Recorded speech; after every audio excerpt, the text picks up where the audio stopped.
for. Well, and the heat is in part generated by what people are saying about the enormous effects of this carbon tax. Now, we haven't got a number on the carbon tax yet. We don't know what its effects are going to be.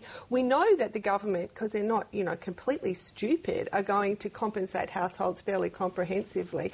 We know that last time the CPI effect was between 1 and 1.5%. So I think people are responding to what they're being told, which is that you're going to be hugely worse off. In fact, when that may in fact not even be the case. When they will the be GST somewhat came in, after compensation, prices went up by well over 4%, right?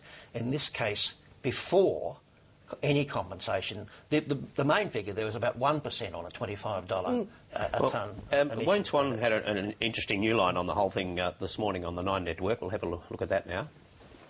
It will operate with a fixed price, which is described by some as a carbon tax. It is not operating in a way where the government goes in and takes the money out of pay packets and puts it in the revenue. In other words, it doesn't come out of the pay packets, it's imposed on a small number of large polluters, but nevertheless, the large polluters, electricity power companies, pass it on down the line. And if people's power bills go up, if electricity prices go up for consumers as a result of a price on carbon, people will feel it as a tax and people will call it a tax. But Wayne Swan's quite right. I mean, the interesting thing about that is it took the government now 9 days, 10 days to come up with that response to the carbon tax line.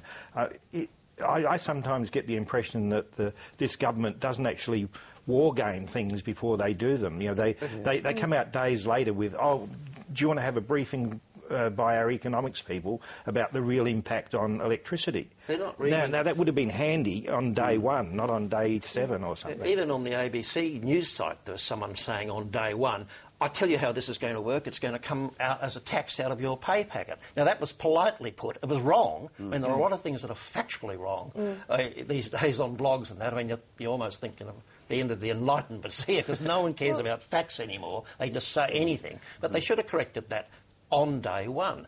At least that was politely put. A lot of it's put incredibly, nastily. Couldn't they, Dennis, have finessed the situation a little so that this big lie thing wasn't such a dominant story, and that right from the beginning? Yeah, this is one of the sort of hardest things to understand. Yeah, they would have known that when Julia Gillard did her press conference in the courtyard with all of the others, that she was immediately going to be accused of breaking a promise and lying before the election. They knew what she said. There should have been an opportunity where she could have made a speech about how the changing environment and what's going on in terms of trying to get a policy on carbon tax. Soften them up a bit.